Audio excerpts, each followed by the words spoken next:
Welcome back to the Growing Band Director Podcast. This is episode number 142, reflecting on a mentor.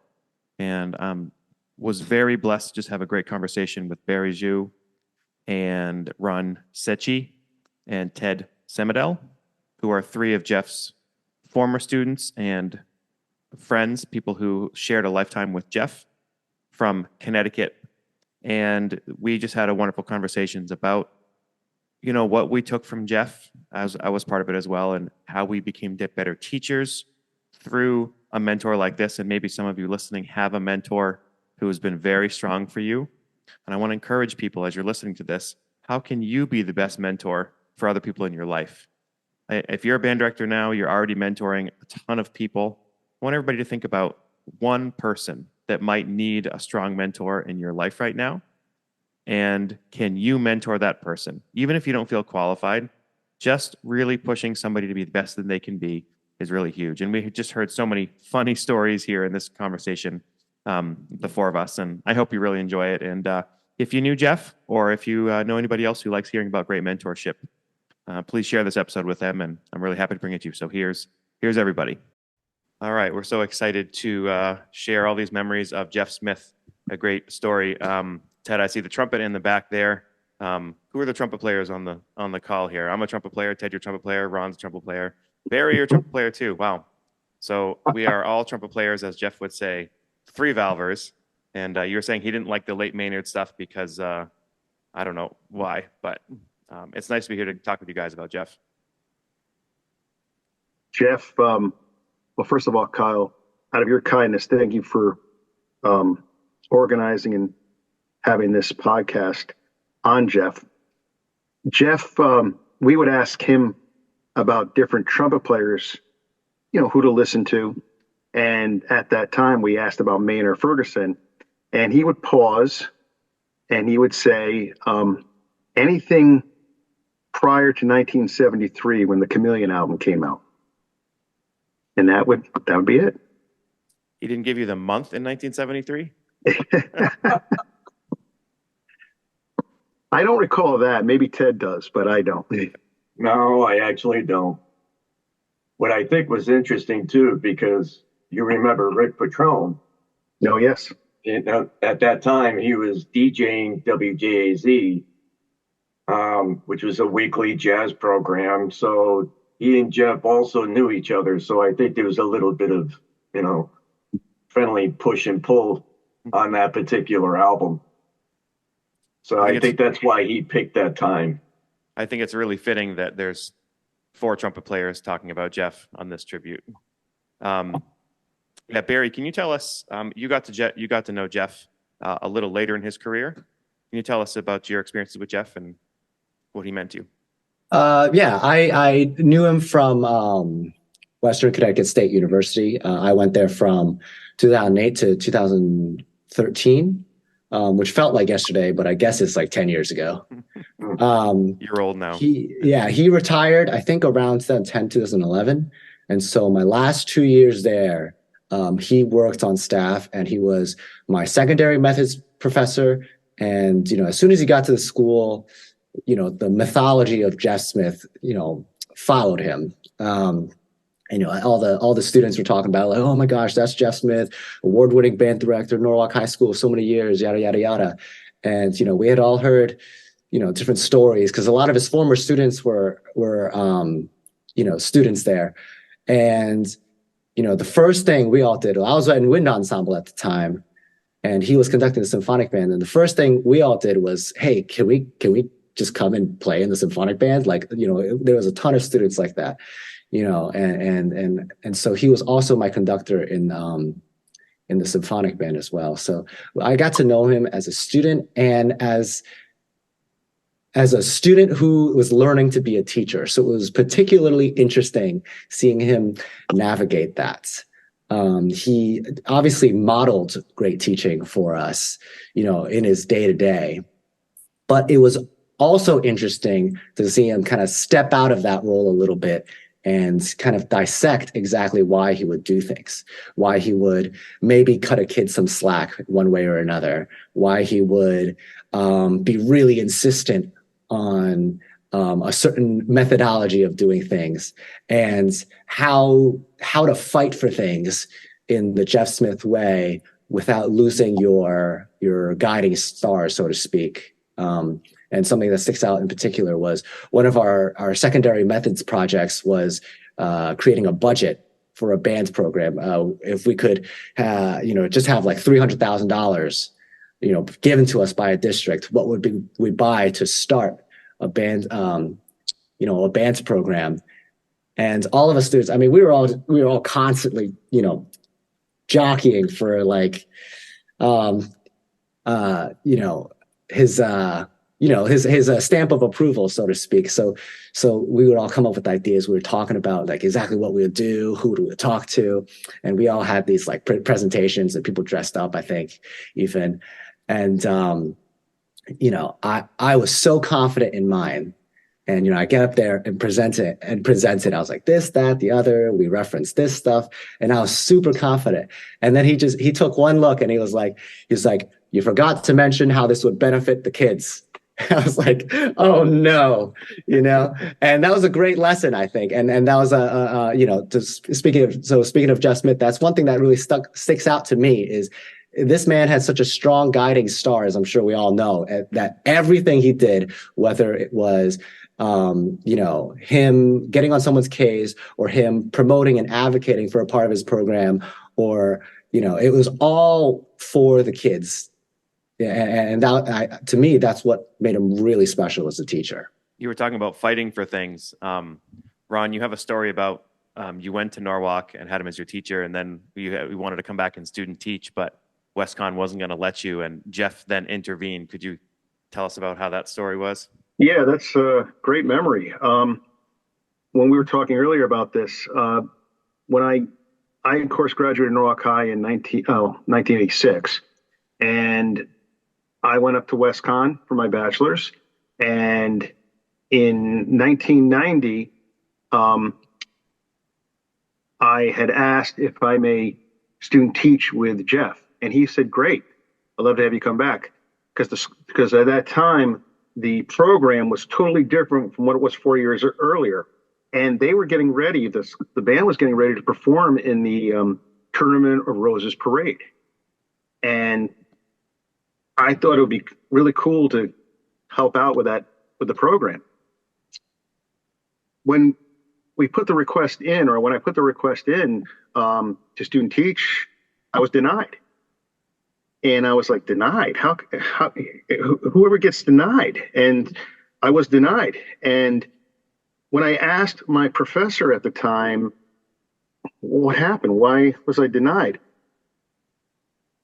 The feeling was you should not go back. And looking back at this, I see where they're coming from. You should not go back to the school that you came from. They want you to learn how to network. They want you to learn get to know other colleagues. Maybe if they are at a high school, maybe go to a middle school, go to an elementary school, something a little bit different. And I understood where the professor was coming from, but I also said, okay, this is a band, only the second one in the state of Connecticut ever to march in the Tournament of Roses parade. This is a great opportunity to do this. And I was still denied.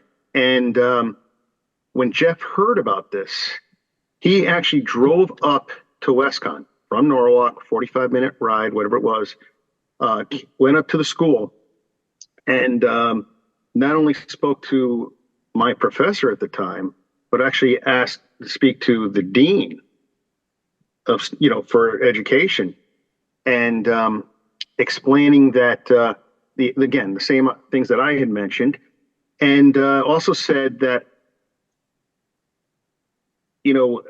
student teaching, of course, at least for us, was 8 weeks of elementary experience, 8 weeks of secondary experience. In order to student teach at Norwalk High with Jeff, I would have to start when marching band started, which was the first week of August, and I must stop on the last day of marching band, which happened to be coming back from California on January the 5th. So my student teaching, at least the 8 weeks of high school, was anything but. It was what, 4 months, 4+ months, all the rehearsals during the day, everything. And through his help and taking an opportunity to go up to WestCon and help support me, I was able to go. Part of my student teaching was marching in, and he actually let me march in the parade too. So it was just a wonderful experience. Matter of fact, Ted was part of that as well.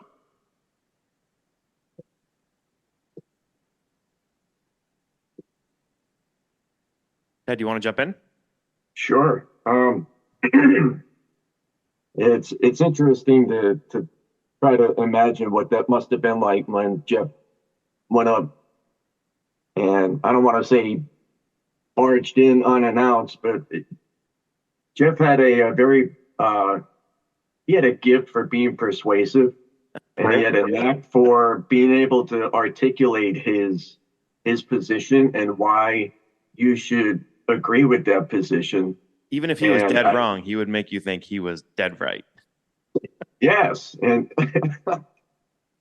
I used to watch him at judges' meetings after competitions, and judges would be saying, well, the band could have done this, or the band could have done this, and that reflects in the score that you may have gotten. And they weren't prepared for the responses that Jeff gave them. Everything from music theory to the drum corps style of marching to higher demand, on and on and on. And they just didn't know what to do with him.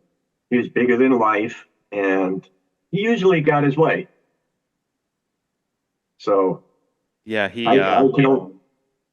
can only imagine what it was like for him to go up to WestCon on your behalf. And I'd love to have been a fly on the wall to hear what went on in that conversation. Ron, were you part of that conversation, or was it a backdoor meeting? There was, I was not part of the actual meeting, but I was told ahead of time what he was going to say.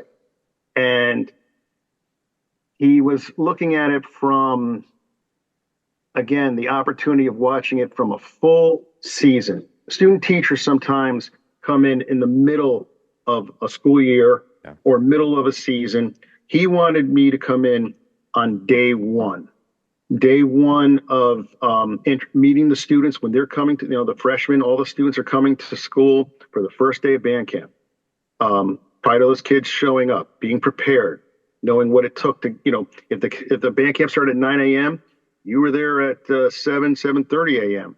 after you had already prepared the weekend before that, to make sure that the kids were, you were prepared and ready to go and to meet them. So he was trying to explain it that this is beyond, a typical 8-week secondary observation or experience. And he, told my professors that he will see to it that I stay the whole time as long as he was there. And many times he was there. If the school started at 7:30 in the morning, he was there at 6:45 and in the morning. And then, of course, at night, he would not leave until rehearsals were over or talking to students or parents. There were many times he left the building, and I was there with him at 9:30, 10 o'clock at night to drive back to where he lived in Danbury at the time, which was another 45 minutes on top of that, and then just started the process again the next day. I was just going to say I can harken back to my time working with him at Norwalk High when that first started. Ron, what you were just saying, it made me remember how not only did everything that Jeff did had an overarching purpose to it, but when you were saying how he wanted you there from day one on through and to experience everything from dawn till dusk, he wasn't interested in just checking off, okay, Ron Secchi had a positive student teaching experience. He was more interested in making sure that you got the experience that a band director was going to have. Yes. So that you understood when you got into that position yourself, what exactly it was going to take for you to be successful. And I remember going through that myself. But it's very, very poignant.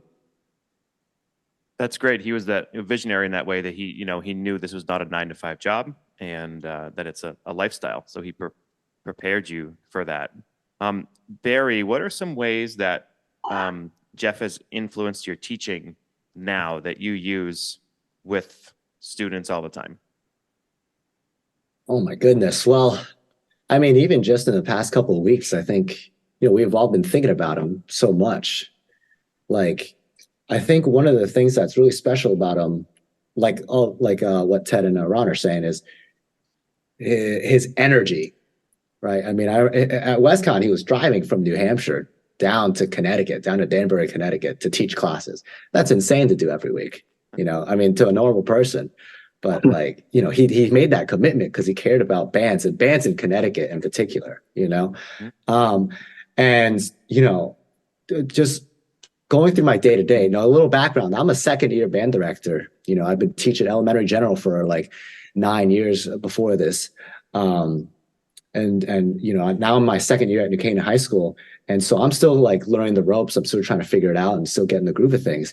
And after this whole experience, of his passing, I got to thinking, I'm like, man, I want to have that same level of stamina that he had to demand things from my students, and I want to have that same energy. Now, I mean, that might be an unrealistic goal for a normal person, but just to be able to strive for that is so beneficial. Like I have a horn student right now, auditioning for Allstate. She did great on a regionals audition, made the cutoff by a very healthy margin, and she was a student that I would have pegged as maybe not quite into it, but but thinking about Jeff, I was like, I'm going to be very insistent with her. I think this is a great opportunity for her, auditioning for regionals, auditioning for Allstate. I think she has the potential to do it.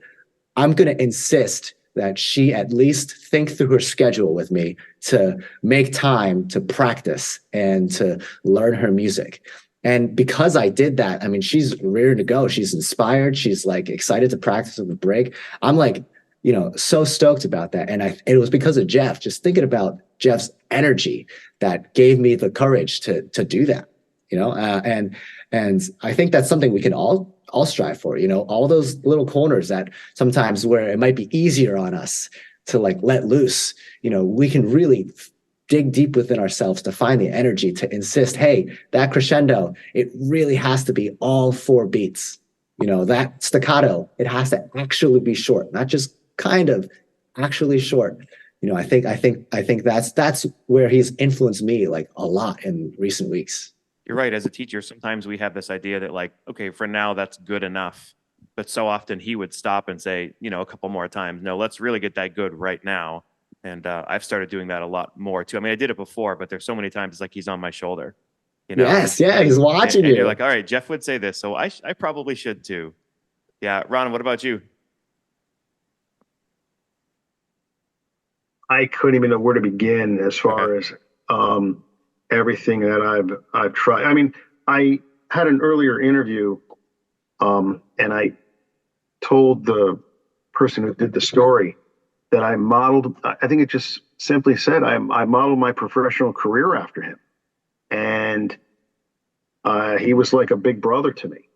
And the conversations that we would have about education, music, life. I was always learning, and I was always, I was very fortunate that we continued on our friendship. Even after he retired, I was talking to him on a bi-weekly basis, if not a text or a phone call. And we talk about everything. One of the last conversations I had with him, about a week or so before he passed, I was asking him for some help and advice because unfortunately I had a student teacher, or one of my student teachers, pass away. And so just somebody to talk to whom I know that he had former students pass, and just coping with it, dealing with it. And so I was still learning from him. Even now I'm in my mid-50s. So constantly learning from him. Ed, what about you? This is another interesting point. Since he passed, just the incredible outpouring on social media, different tribute pages, and now that there's one for the McMahon years, had some interesting conversations with people from different eras. And I actually had some former students of my own, completely unrelated to Jeff, completely unrelated to Norwalk, who were interested in who this man was. And I said, you may never have met him.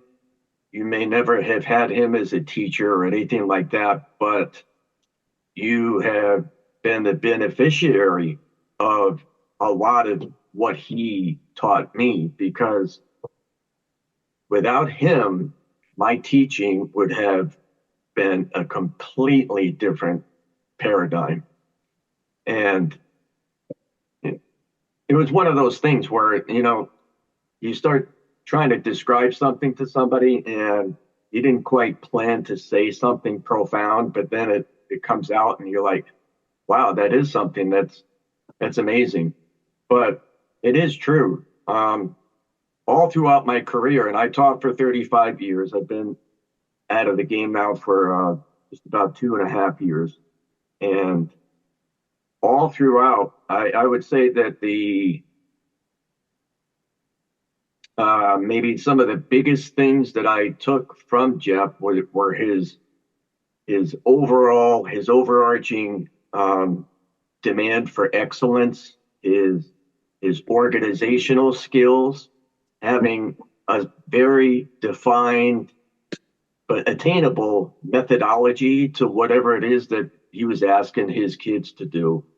And like you were saying, Ron, you modeled a lot of your career, or maybe all of your career, after him. And I think along the way, he and I had kind of went different ways in terms of approaching different things, in terms of pedagogy and teaching specific things within a rehearsal and within music in general, which later on gave reason for a lot of very interesting conversations that we had. But in any case, it was so often that I would be in the middle of a rehearsal teaching a lesson or whatever, and I'd be saying things and it'd be like, that is so scary, because I'm saying things that almost verbatim that were said to me as a student. So I want to share my screen real quick with people. I was just looking up. I actually had a text conversation with Jeff just a couple hours before he passed away, and he sent me this. He sent me this meme, because he had a sense of humor. So I don't know if you guys can see this, but this was his final message to me. Was a meme that is, if you're watching on YouTube, can see. It says, "Clarinet, I wet my reeds with the tears of brass players." It was just like, and then he sent an emoji with a bunch of crying emojis or whatever. Like he just was trying to bust my button. But at the same time, he said, "Hey, he said I watched the concert from last night on Facebook or wherever it was, and he said I loved it. There's a couple clarinet players, we could use them in marching band." Yes, I know, Jeff. I'm working on them, and he always kept tabs on what we were doing. I just thought that humor was fun for him. What other funny stuff do you have when you think of Jeff, Barry? Oh, funny. Oh, I don't know. I put you on the spot. That's okay. Anybody's fine. I mean, he had his things. it was interesting. It was particularly interesting as a student learning to be a band director because I kind of we saw him from the perspective of like his former students too, right? Who had him for 4 years and then also have him in college. And I think he had like so many of these like little quips that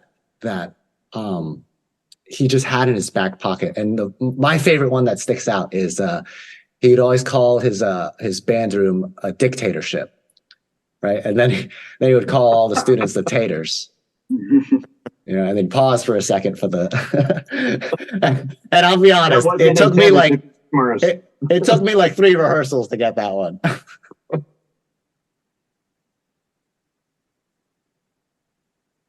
The different characters, all the different characters that he would have stories to tell, especially about his grandmother, and run faster than you. You could run faster than you. My grandmother can play louder than you, and she's dead. Yeah. Yes. Oh boy. Hey Ron, I'm gonna pull one out of the closet here.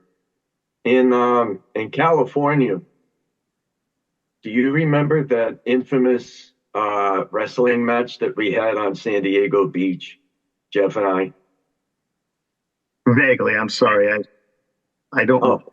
I remember, yeah. You were there, weren't you? I'm sure I was. I mean, obviously on the trip, and I'm sorry. I'm drawing a blank. I'm heartbroken. I apologize. This is a little bit of a backstory. I had a very short-lived career as a wrestler in high school, and Jeff remembered that, and that just grew into it took on a life way bigger than it ever should have been. So anyway, fast forward to I think I was maybe teaching with Jeff 6 or 7 years at that point. But in any case, we were on the beach with having some downtime in San Diego, and Jeff was feeling a little playful. People were just hanging out, looking at the scenery, and a little push came to a little shove, and then the next thing I know, he and I are wrestling in the sand on the beach, and there's literally a band mob around, and people are cheering both sides, and I have pictures of it, but I haven't unearthed them yet, so I can't wait to find them. Who won? Seeing that we're here to honor Jeff, I'm going to say that that he won. He would convince you he won, even if you won. Yes, exactly. Well, Jeff said that about his teaching, and I'm sorry to cut you off, or I apologize if I interrupted you there. When we were finally competing against each other, band to band, he would say, just remember that if my school or the school I'm at beats your school, I win. And I said, okay. Well, but if your school beats my school, I still win because I'm the one who taught you. And I was like, he's right. I can't argue with that. Yes. Man, does that just makes certain emotions come out. He was fierce in his faithfulness to his students. Fierce. If there was something that he disagreed with, I don't think anybody on this chat here would ever say that Jeff wasn't quick to speak his mind and push the issue to, kind of like you say, he'd convince you that he was right. But when push comes to shove, he always had feelings for his past teachers or his past students, especially the ones that went on to be teachers. So it gets into a different personal level. Yep. But I just always felt like that. So, Can I add something to that too? Yeah. absolutely. So I have a friend who's also a band director, and one time he got into a tiff with Jeff Smith over one thing or another, and they got into a very heated argument that lasted for a long time, and got to the point where it boiled over, and he's like, and then I just looked him in the eye and I said, "Listen, Jeff, I'm just advocating for my students like you advocate for yours. Yep. And I'm just trying to be the best band director I can." And so Jeff paused a second after that. He thought for a second. Then he just shook his head. He's like, "I respect that." That's exactly what I was going to say. That was the end of that. And that's the beautiful part about Jeff, I think, because he, like you said, he's a fighter.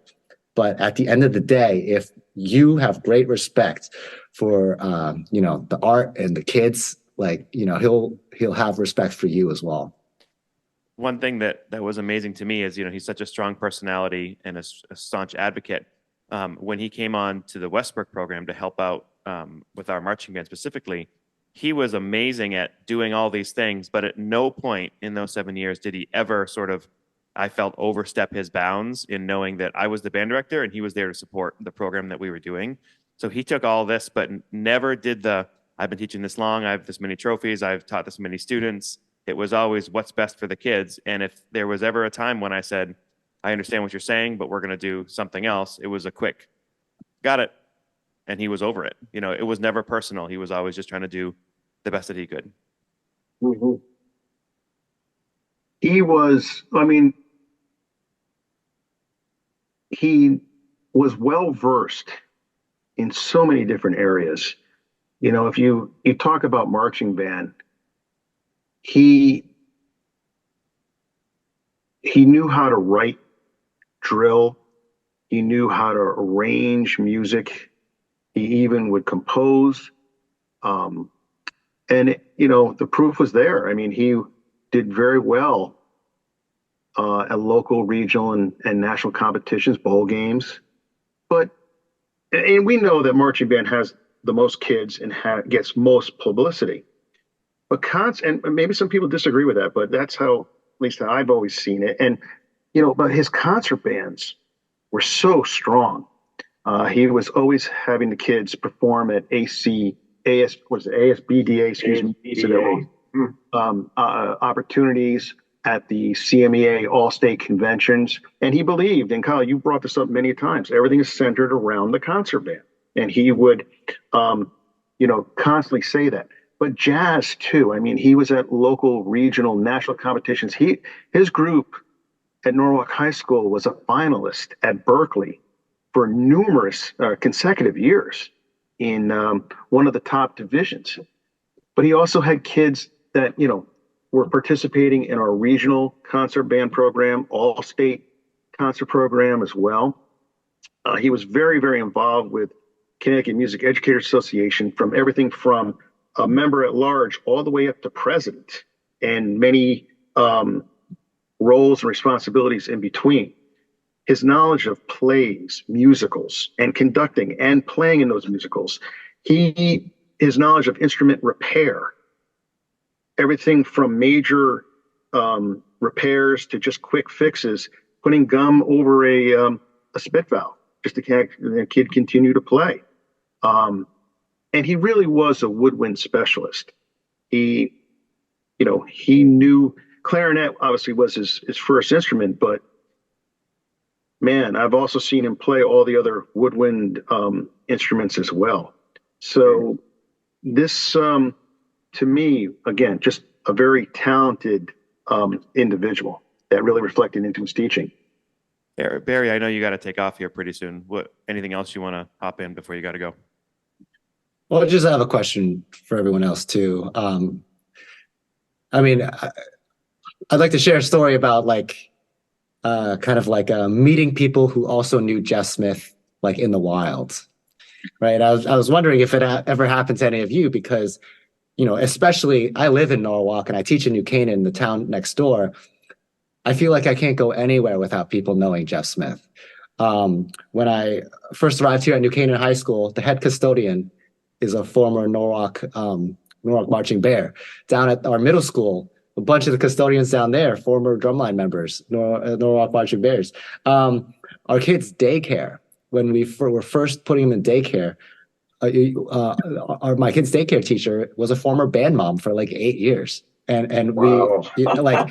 everywhere I go, like everyone knows Jeff Smith. And I'll be honest, like, everyone always starts off talking about Jeff saying like, oh, you love him or you hate him. Most people I meet, I tell you, they love him. They love him, and I don't know if you guys have ever encountered someone, just in the wild, like, oh, Jeff Smith too? There's so many stories I can mention, but you're absolutely right, Barry. I mean, there's the saying, right? Actions speak louder than words. And at his wake, there was a 3-hour wait at that church for him. I couldn't begin to count the number of people that came to the wake on the Friday night. And then the following day, Saturday, Kyle, you were there at the church. Ted, I think you were there too as well. It was a very crowded church. And then to continue on at Norwalk High School, another celebration. And the amount of people that were in that school for not only the alumni performance of the band doing Canterbury Chorale, but of course, just the people in the lobby area, people looking at the photos, the memoirs. So it really says a lot, echoing what Barry said. What strikes me about that too is I was at the wake on Thursday night, the night before, up in New Hampshire, and there was a ton of people at that one. So the one that was so crowded in Connecticut, I mean, he hadn't lived there in how long? 13 years. Mm-hmm. And I know he was down there all the time, but that he had that amount of impact and people still knew who he was. Everyone has asked me when the word started getting out about Jeff passing. Some people were very nice. They said, I thought of you to give you a call, and it was really touching. Very, very nice. I mean, I'm just like everybody else, just somebody who had a great experience and learned a lot from this man. And they said, what is it that's so different? Why are we reacting the way we're reacting? And I don't know. I was talking to my wife about this, and there were 3 things that we talked about, and you can certainly disagree. But number one is the fact that we knew him, or a lot of us knew him, when we were teenagers during a very pressurable time in our lives. And we were looking for mentors and people that guided us. And he was there. I think another thing, of course, or another point is the fact that, of course, we shared the common bond or love of music. And number 3 was the amount of time that we spent with this individual, spent with this man, the rehearsals, after school, evenings, weekends. Jeff would tell us we actually spent more time with him than he did sometimes with his own family. And we did the same. There were more times I spent with him and of course the program more than my own family. But with those 3 elements right there, really, I think a lot of people have been reflecting on this the last couple of weeks since the passing, and we can all relate to that. Yeah, even more than just the sheer amount of time that we spent with him in different situations, I think we're all also we're starting to realize if we didn't know, we're all starting to realize the many, many different ways that he had such a huge impact on us personally, professionally, just life. I mean, there was a lot of emotion just in the struggle to get better at things, and other things going on, tragedies that have happened throughout the years, and that draws people into a common bond. When you realize just how much of yourself was impacted and shaped by Jeff. You know, I've got a good story to share along that line, but I don't want to get into it if we're going to be stepping on time. So I think we can all think back to a time when in high school or whatever, we start to get to that point where we're starting to be serious about what it is that we want to do with our lives. And just so happened, I had already gone through, checking some things off my list. There were different, I thought I was going to be in the military, a police officer, auto mechanic, if you can imagine that. And then I had that one day, I was literally in a United States Marine Corps recruiting office. I had the pen in my hand. I had taken the tests. I was ready to go. And something just overcame me. I put the pen down and I got up and I left. And I went right to school and Jeff was in his office. And I said, I think I want to be a music teacher. And he stopped what he was doing in his office, put everything down, got up, shut the door. And he said, "Don't you dare say that if you're not serious." And I said, "I am really serious. I thought I was going to do some other things, but this is it." And he said, "Here it is. If you're going to do this, you're going to do it my way. You've got a long way to go. And if you do everything I tell you to do, you're going to make it. If you don't, you're going to fail. And it starts tomorrow morning at 7:30. And 3 days a week, he got me in there and he started drilling me on every deficit that he saw in my whole musical thing, music theory, rhythms, music history, you name it. Finding another trumpet teacher, picking repertoire for an audition, deciding what schools I was going to audition at, on and on and on. And if he had not taken me in that moment and done what he did, I have no idea where I would have ended up. Definitely would have been different, for sure. But I wish I had a dime for every time I told that story. Ted, Ted, he probably loved the fact that you did that. He probably was giddy. Oh, absolutely. Absolutely. And it wasn't easy, because, we're all trumpet players. I think we can identify with the whole idea of being legends in our own minds. And at that point in my life, in my musical life anyway, I was a lot better than I thought I was in my mind. Or I said that wrong. You thought you were better than you were. Yeah, thank you. Yeah. So he put it into perspective for me, and I realized just how far I had to go. But like I said, he helped me check off those boxes, and I never would have been able to pass my audition, the theory test. And I brought that story up to him many times. We had a good laugh. One constant that he was always very good at doing, a lot of us try to like massage certain situations and we try to make kids feel good about things. And he would just go right after the soft spots, whether it's in a band or on a person. He'd say, "Here's the soft spots. We have to fix this. And if that's you, Michael, or whatever, we're going to fix you so we can all be better." And he was never shy about that. And he did that personally too. Yep. Also during that same time period, I had a hot streak. My temper was a little bit out of proportion at times, and Jeff used that to his advantage. If something was difficult and I started to shy away from whatever it was, all he had to do was tell me that you can't do that because you're not good enough.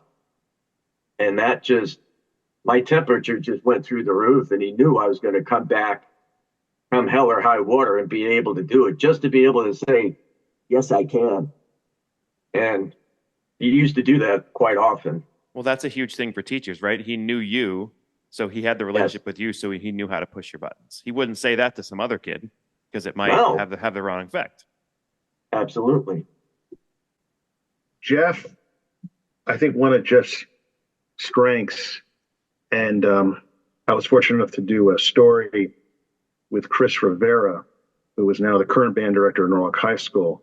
And I forgot about this until Chris had brought it up. And one of Jeff's strengths beyond the music and the music education was his ability to create the family concept. Everybody was part of the family, not the band, not the guard. And he loved color guard too. And, it was a family for him. And he was very, very, very, very strong in making that concept within his, within the program. And you wonder why he had so many kids who would participate. I mean, if you feel like you're part of something so big, you don't want to let other people down, and you feel like it's part of you. I was like that. I never wanted to let him down. And I had my, disagreement. Ted had his disagreements, right? I had my disagreements with him. There were a couple of times I didn't talk to him for a while. You graduate high school. There was a couple months there I did not speak to him. I worked with him. I was very fortunate enough to talk to him since 1942. Wow, sorry. Now I'm definitely. That's a Jeff. Yeah, Jeff would pull that right. out. Wow, I'm sorry. Since 1982, I mean, this is somebody whom I worked with or talked to for 40 plus years. You're going to have disagreements. And yeah, a lot of times they were just philosophical beliefs or how we saw different things. But at the end of the day, like you said earlier, someone said earlier, he respected it. He may have disagreed with it, may not have looked at it from a certain angle or standpoint, but he would at least respect the fact that if you could say something and back it up, he was always very respectful of that. Absolutely. And do you think, Ron, during the time that you were there as a student teacher, I mean, our staff, we had 13 instructors just for the marching band. And when you have that many high-strung people on staff together, there's bound to be some of this. And Jeff was always one to be able to stretch us, like we were saying earlier, to do it the Smith way, but also to keep his arms around the whole thing. And it gave us a safe place to be able to be ourselves. And once he found something that you did well and it was contributing to his way, he poured gas on it. He gave you every opportunity to do what you do best. But he was you're absolutely right. He led a family of instructors. Jeff also, and somebody mentioned it earlier, so I apologize if I'm repeating what anybody else said, but he was very open-minded. He taught you something, but then in return, he would learn from you after you taught it to him, or after he taught it to you. And I remember at least a specific incident, a certain time, again, going back to the Tournament of Roses parade, he was he was thinking about the music he wanted to perform in the parade itself. In that particular show for that fall, he did classical music. He did Festive Overture. He did Procession of the Nobles and the Firebird Suite. Now, I don't know about any of you, but that might be great on a field show, but to march down the street, that might be a little bit too much. That's on YouTube, Ron. That's on YouTube. Yes. And I remember us having, because we had time after school before there were the practices, we would sometimes go for pizza or food. We always shared a love of pizza, and we would talk about everything educational, what happened that day, what we're going to work on. And he even mentioned, he goes, "Oh, I'm having a tough time." You know, he taught years ago, and a lot of us did not know this, that Connecticut's state song is Yankee Doodle. And I didn't know that. And time went past, and he said, "You know, I'm having a tough time figuring out what we're going to play for the actual parade when the cameras are on and we're on national television." I said, "Hey, Jeff, what about Yankee Doodle?" He goes, "Yankee Doodle?" I go, "Yeah, didn't you tell me that that was Connecticut's state song?" He goes, "You know, you're right." And sure enough, he broke out the music of Yankee Doodle. So I know that on Facebook and a couple other social media, they were running the different videos of when the band was at the Tournament of Roses parade, and it brought back some nice memories. But there it is, the ABC version has not only parts of the Firebird in it, but also Yankee Doodle. And that clicked right back into my mind, like that conversation of having pizza, having what he taught me, going back to him, and then, you know, eventually helping out the high school students, the Norwalk High School students. That to me is a very special time. And just keeping open-minded and listening. Did you get any royalties from us playing it? Right? I wish, but I mean, seriously, think about it. Get back to what you said about how important concert band was to Jeff. How often did you hear people say that his marching bands were like marching concert bands? Yeah, so wind ensemble on the field, wind symphony on the field. Mm-hmm. I think that's an important message that Jeff and I would share a lot on the podcast, because people think marching band is loud, and it can be, but you know, people who don't like marching band musically don't treat it the right way, I don't think, or haven't heard bands that treat it the right way. So he and I always shared that. It's just, you have a woodwind section, use it. There's dynamics, use them. Mm-hmm. I was sharing a conversation with Rich Chiappetta, former band director in Connecticut, Trumbull High School, New Canaan High School, East Lyme High School, very well-respected music educator, great percussionist, and he does judging and still does judging and in the area. And I've said so many wonderful conversations with him, but he always told me about how Jeff, at first, and I'm talking back in the late 70s, and Ted, you could probably help me with this, didn't care for marching band. You know, No. he didn't grow up, he did not grow up, or at least his school, they didn't participate with it outside of maybe just doing, I don't know, football games or playing stand music. He actually did not participate, didn't want to participate. One of the principals at Norwalk High School said, "I want a marching band. I would like a marching band program." And he actually reached out to several band directors in Fairfield County, Connecticut, in the state of Connecticut. And one of them was Rich Chiappetta, and asking for thoughts, guidance, any types of insight that could help him in order to create this marching program over at Norwalk High School. And that's a lesson I actually learned from Jeff too. When I first got started, my first gig was an elementary band / general / choral / everything thing. And I wanted to add a jazz ensemble to that. And the first thing I did was try to find people in the state that had an established elementary jazz band program. And I'm almost sure Jeff was instrumental in helping me find some of those people.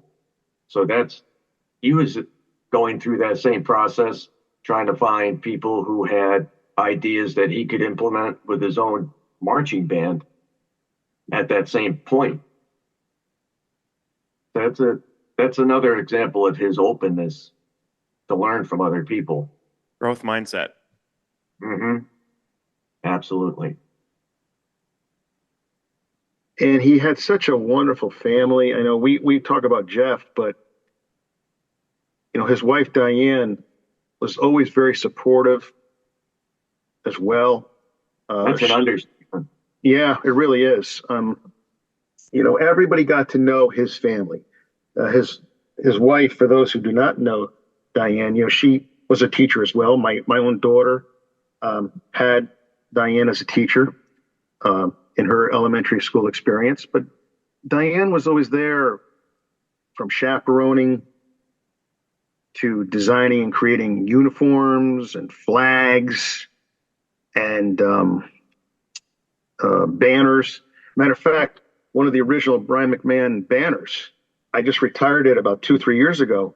She made it back in 1978, and we used it every year for the parade in town. I mean, it was always there. And I mean, that's how great this banner was made. That was the one hanging up in the lobby, right? Yes, that was the one that was hanging up in the lobby. So Diane was great. He also, his sons, I mean, Alan, he has 3 sons. Alan is a music teacher in Connecticut. His other sons are also very, very successful, Peter and Jonathan. They're not music teachers, but in their own occupations, they're very, very supportive and very strong. A lot of people do not know that he had not one daughter, but 2 daughters. So this is a man that also would drive for I don't know how many different. What's the word I'm looking for? There were so many things still happening in Norwalk that he was involved with: funerals, weddings. A former student talked about going to his police academy graduation, hospital visits, Eagle Scout presentations. Wolfboro, New Hampshire to Norwalk, Connecticut is a 4+ hour ride. And I can't tell you how many times he would go, let's say, to somebody's wake. He would leave his house noon, 1 o'clock in the afternoon, drive down to Norwalk, attend the wake, maybe stay 30 minutes, and then get right back in the car and go back up to New Hampshire 4.5 hours later. And I can't tell you how many times I heard that he did that.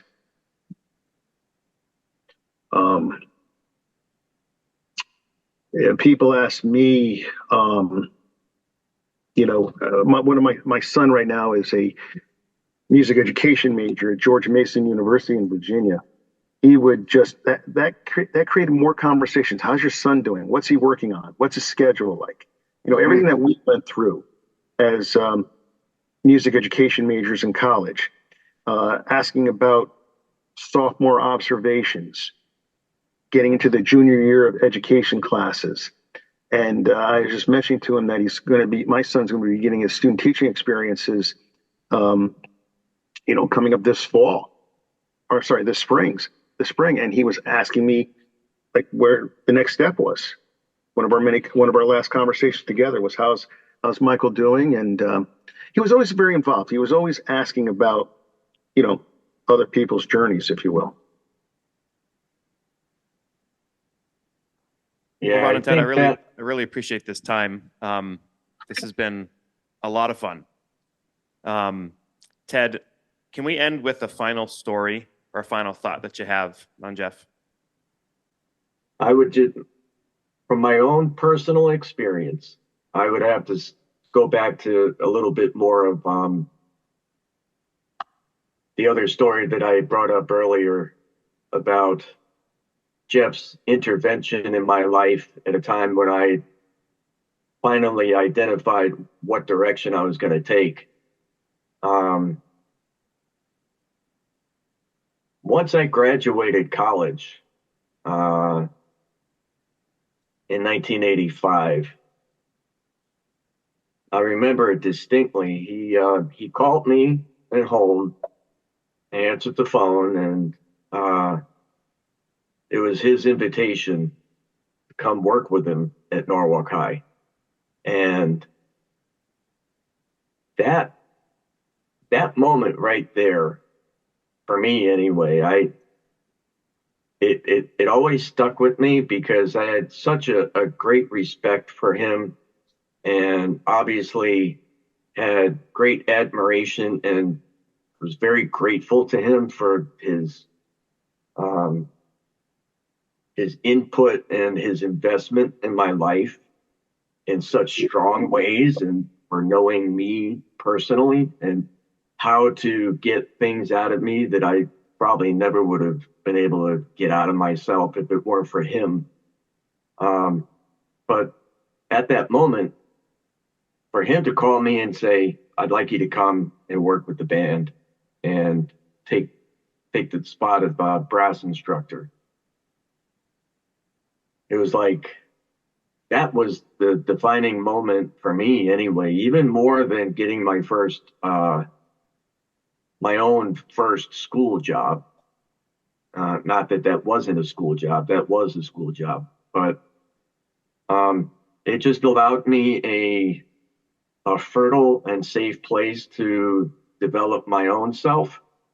And I'm grateful to him for allowing me, like we were saying earlier, Ron, that once he found something that you did well and that you were passionate with, and it fit into his modus operandi of where he was going, he poured gas on it. And he allowed me space to develop things about my own teaching that without those experiences, it would have either taken a much longer time or may very well have gone underdeveloped. So I'm just very grateful for all of those experiences so early in my own career.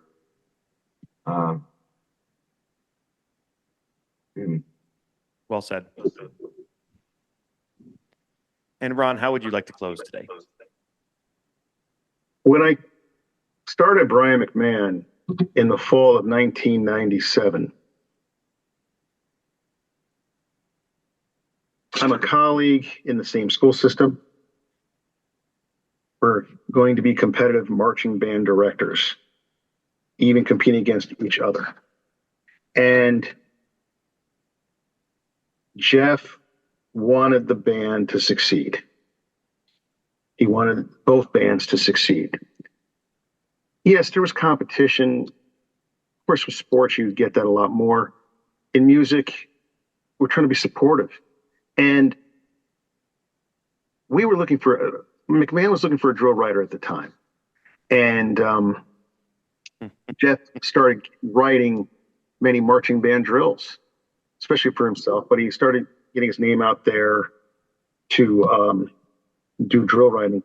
And here was both of our schools competing, same organization, eventually a different class.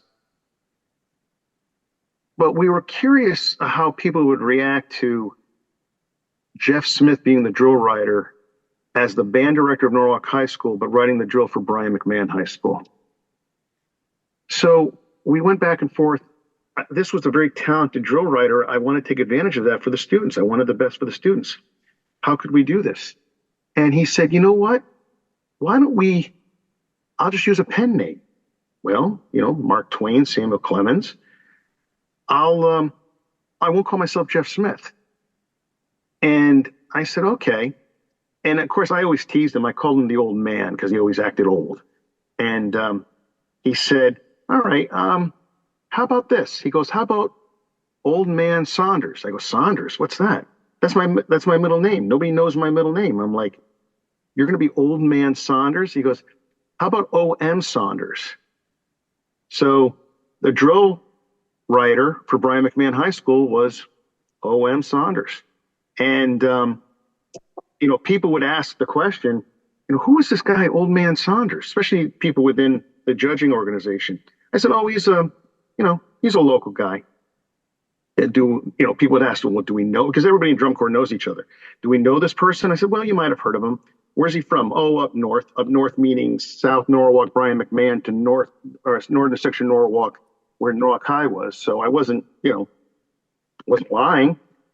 And it was that year we won our division. And now I have all these people asking me, hey, we're looking for a new drill writer. Who's this O.M. Saunders? I said, he's busy. He's not going to do it. For the longest time, up through him,